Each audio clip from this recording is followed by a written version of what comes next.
الرحمن الرحيم. الحمد لله، وصلى الله على نبينا محمد وعلى آله وأصحابه وسلم تسليما كثيرا. أما بعد، اللهم إنا نسألك علما نافعا ورزقا واسعا وعملا متقبلا.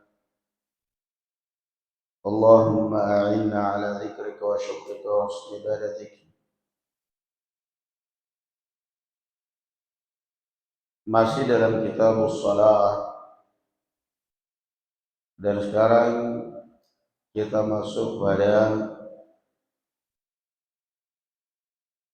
pembahasan terakhir dari kaifiyat as-salawat, tata cara salat. Qala al-allamah as-Sa'di rahimahullahu ta'ala, nafa'ana Allahu bi'ilmihi, jama'na wa iyyahu fi dari karamatihi. Warrawatibul mu'akkadatu at-tabi'atu lil maktubat ashrun. Dan adapun salat rawatib, salat sunnah rawatib, dikatakan rawatib karena mengikuti salat-salat wajib. Tertib, rawatib, tertib menyusun atau tersusun, rawatib. Adapun salat-salat sunnah rawatib yang muakkad, yang mengikuti salat-salat wajib, ada 10 rakaat. Wa hiya al-madhkuratu fi hadis Ibnu Umar, yaitu yang disebutkan di dalam hadis Ibnu Umar radhiyallahu anhu wa radhah. Hafidtu an Rasulillah sallallahu alaihi wasallam 10 rakaat. Aku mengingat dari Rasulullah sallallahu alaihi wasallam 10 rakaat sunnah. Raka'ataini qabla dhuhur, wa raka'ataini ba'daha, wa raka'ataini ba'da al-maghrib fi baiti. 2 rakaat sebelum zuhur, 2 rakaat sesudah zuhur, 2 rakaat sesudah maghrib di rumahnya, wa raka'ataini ba'da al-isya fi baiti, 2 rakaat di dalam rumah setelah isya, wa raka'ataini qabla salat as-subhi, dan 2 rakaat sebelum salat subuh. Muttafaqun alaih, riwayat Bukhari dan Muslim. Ada tambahan di dalam riwayat yang lain, Rasulullah sallallahu alaihi wasallam mengatakan, man hafadha ala 12 raka'atan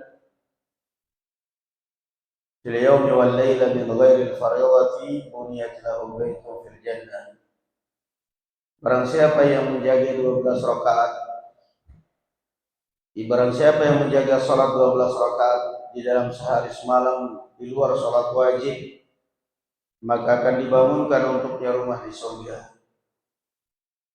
Di dalam riwayat Tirmidzi bahwa yang dimaksud dengan 12 rakaat salat sunnah ini adalah 2 rakaat atau 4 rakaat sebelum salat zuhur.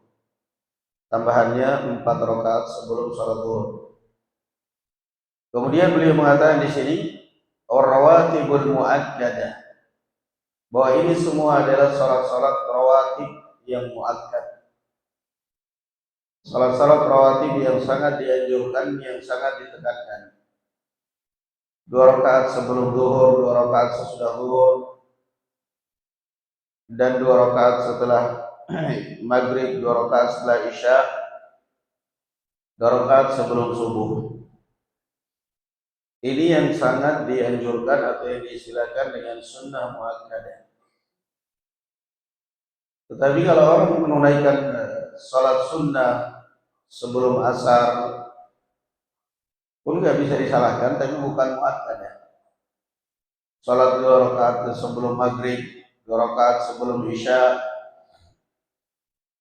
Rasul sallallahu alaihi wasallam mengatakan, baina kulli adhanaini salatun bahwa antara adzan dan iqamah adalah waktu untuk salat. Boleh, tapi bukan muakkad, bukan sunnah muakkadah. Kemudian juga di antara 10 rakaat ini, 10 salat sunnah yang muakkadah, yang paling muakkad adalah salat sunnah qabli al-fajr. Salat sunnah qabli al-fajr. Rasul sallallahu alaihi wasallam tidak pernah meninggalkannya. Safaran wala hadaran. Entah beliau safar ataupun beliau muqim. Sementara salat-salat sunnah yang lainnya beliau tinggalkan. Bahkan jangankan beliau salat sunnahnya, salat wajibnya pun dikurangi. Abdullah bin Umar radhiyallahu anhu pernah ditanya, kenapa Anda meninggalkan salat sunnah qabla zuhur dalam safar? Kenapa ditinggalkan? Beliau mengatakan, beliau menjawab, kalau saya tidak meninggalkan kalau saya tidak meninggalkan salat qabliyah, mending salat zuhurnya disempurnakan. Salat zuhurnya 2 rakaat, kenapa harus salat sunnah? Kan aneh. Kalau salat sunnahnya dikerjakan, mending salat wajibnya disempurnakan. Tapi agama ini adalah tuntunan, artinya meneladani Rasul sallallahu alaihi wasallam. Beliau meninggalkan bahkan salat wajibnya pun rakaatnya dikurangi ketika beliau safar, tetapi salat sunnah qabli al-fajr beliau tidak pernah tinggalkan. Salat sunnah qabli al-fajr, salat witir, beliau sallallahu alaihi wasallam mengatakan, man shalla, kata beliau sallallahu alaihi wasallam, raka'atan qabla al-fajr khairun min ad-dunya wa ma 'alaiha. 2 rakaat salat sunnah sebelum salat subuh lebih baik daripada dunia dan seisinya. Nah, sebagian ulama menafsirkan hadis, ya ibna Adam, wahai manusia, kum awwalal laili 4 raka'atin akfika akhirah. Wahai manusia, salatlah engkau di awal hari 4 rakaat. Salatlah engkau di awal hari 4 rakaat, saya akan cukupi kebutuhanmu seharian. Akfika akhirah, saya akan cukupi apa hari seharian. Ya, ini 4 rakaat, 2 rakaat sebelum salat subuh dan 2 rakaat salat subuh. Pembukaan. Ini 10 rakaat salat sunnah rawatib yang mengiringi salat wajib.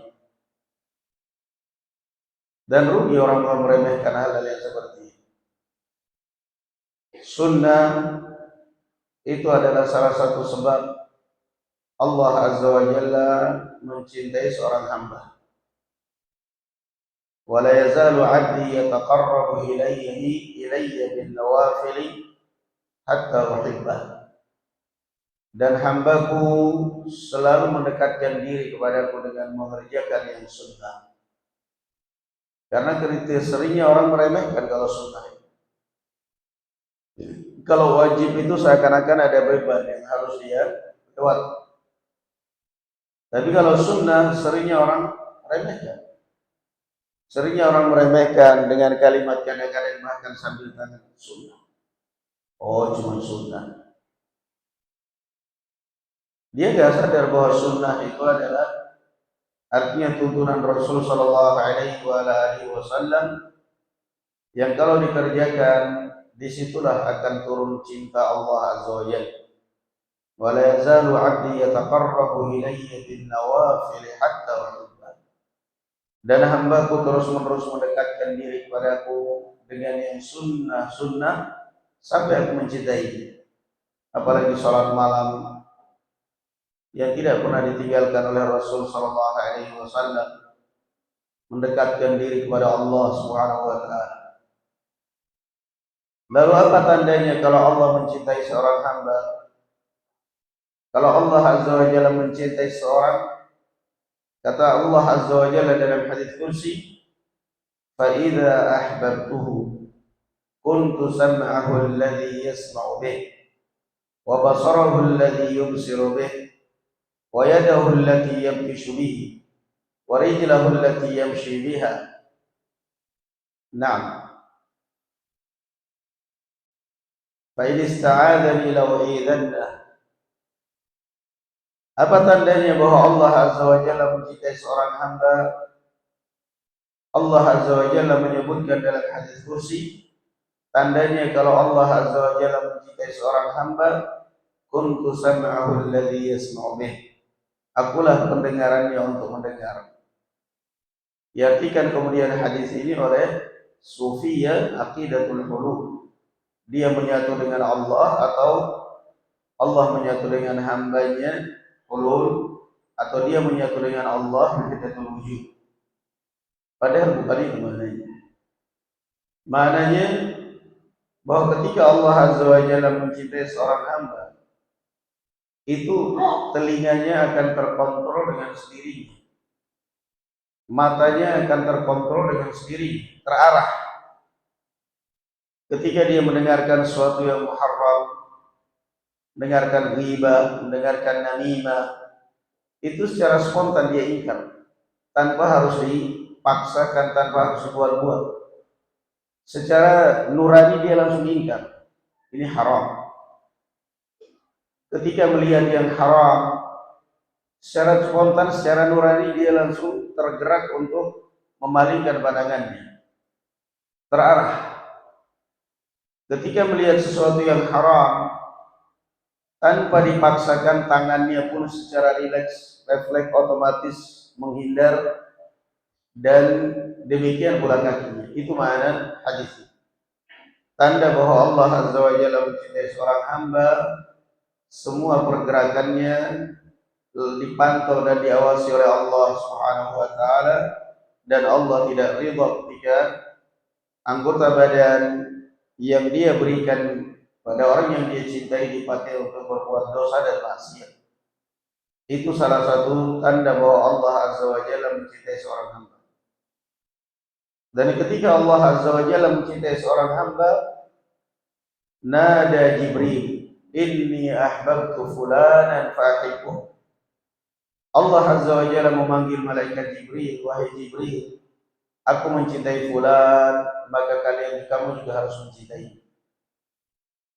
Aku mencintai fulan, maka engkau juga harus mencintai. Fayuhibbuhu Jibril.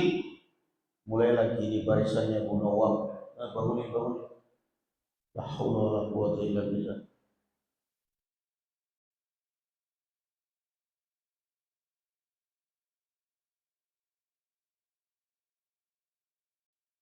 Fayuhibbuhu Jibril, maka Jibril pun mencintai. Thumma yunadi fi mala'in fayaqulu inna Allah yuhibbu fulanan fa'ahibbuhu fayuhibbuhu man fis samawat. Kemudian malaikat Jibril mengumumkan di langit, penduduk langit, bahwa Allah Azza wa Jalla mencintai fulan dan kalian juga harus mencintainya. Maka dia pun dicintai oleh malaikat Jibril, dicintai oleh para malaikat yang ada di langit. Tsumma yudha'u lahul qabulu fil ardh. Kemudian setelah Allah Azza wa Jalla mencintainya, dicintai oleh malaikat Jibril, dicintai oleh seluruh penduduk langit, yudha'u lahul qabulu fil ardh. Kemudian Allah Azza wa Jalla meletakkan penerimaan kepada orang tersebut di muka bumi. Subhanallah.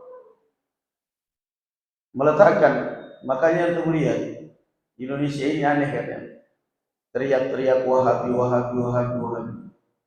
Kalau ada mahasiswa dari Madinah dianggap Wahabi, tapi nanti giliran Syekh Sudais, giliran Syekh dari Saudi datang, dihormati, dihargai, dipersilakan, disegani.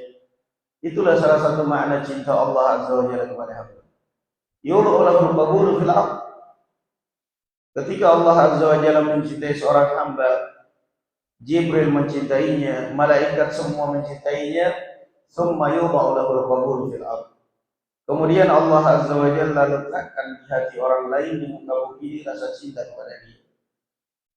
Kalau Allah mampu menggerakkan malaikat untuk cinta kepada orang ini, tentunya lebih mampu lagi untuk menggerakkan hati manusia.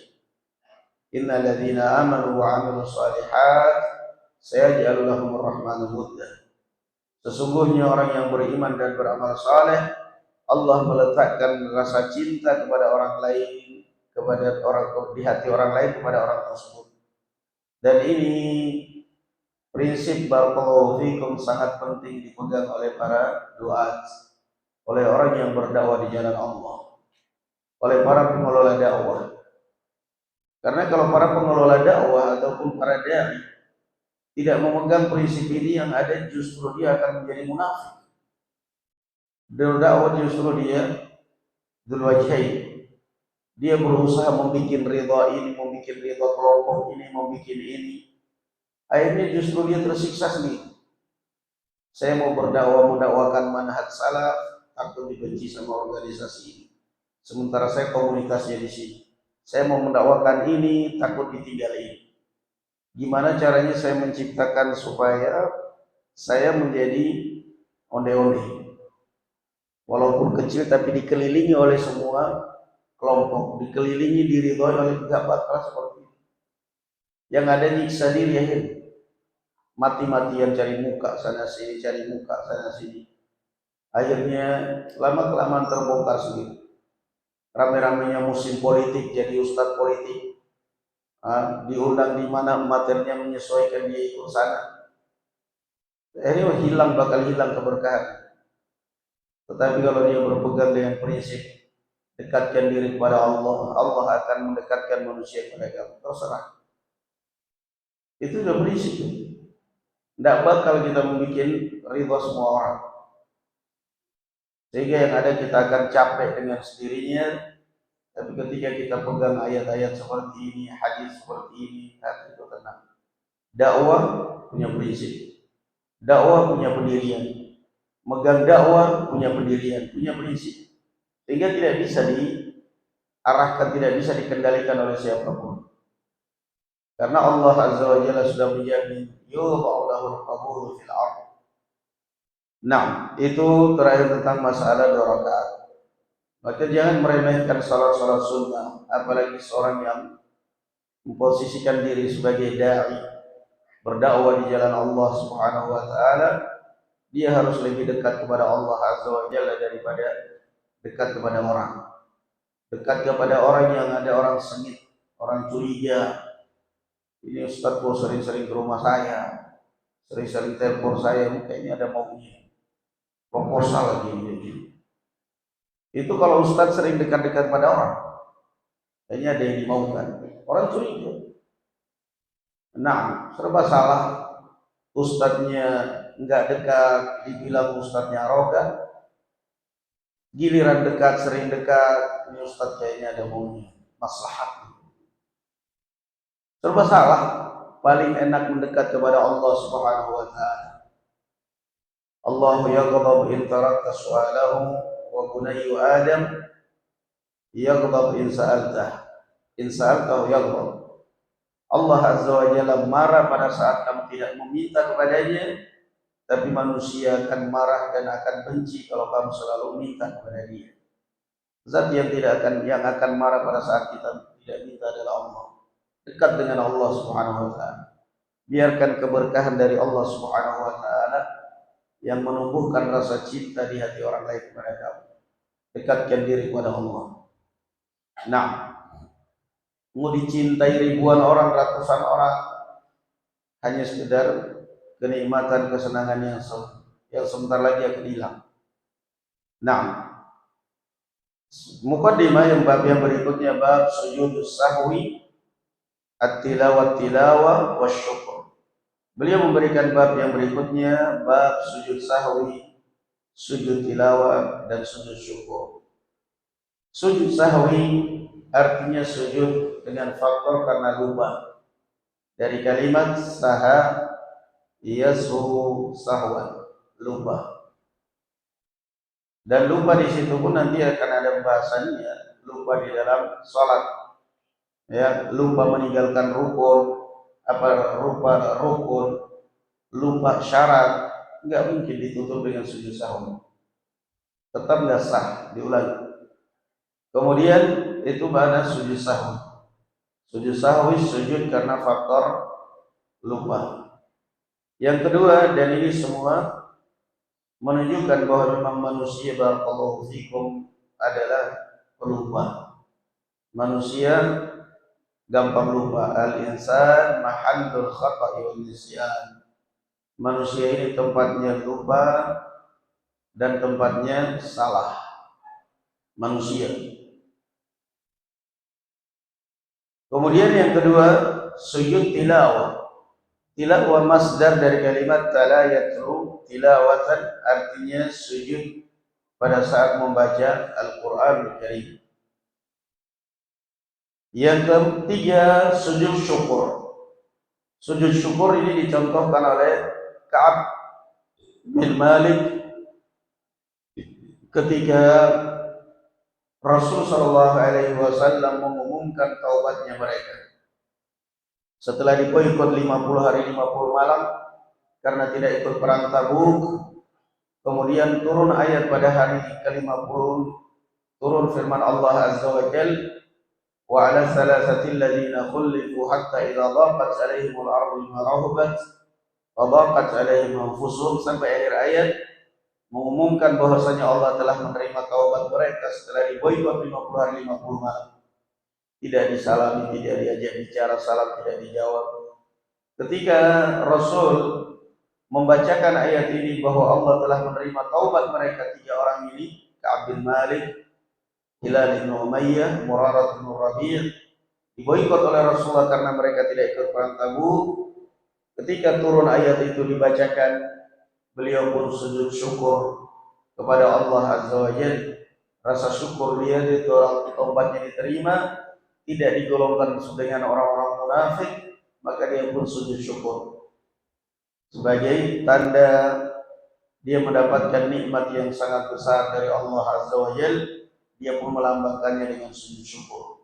Itu salah satu sujud, dan semua ini adalah sujud sahwi, sujud syukur, sujud tilawah. Semua ini adalah irghaman lisyayatin. Semua ini adalah termasuk ibadah yang membuat atau menghinakan syaitan. Apa hikmahnya sujud sahwi, sujud syukur, sujud tilawah?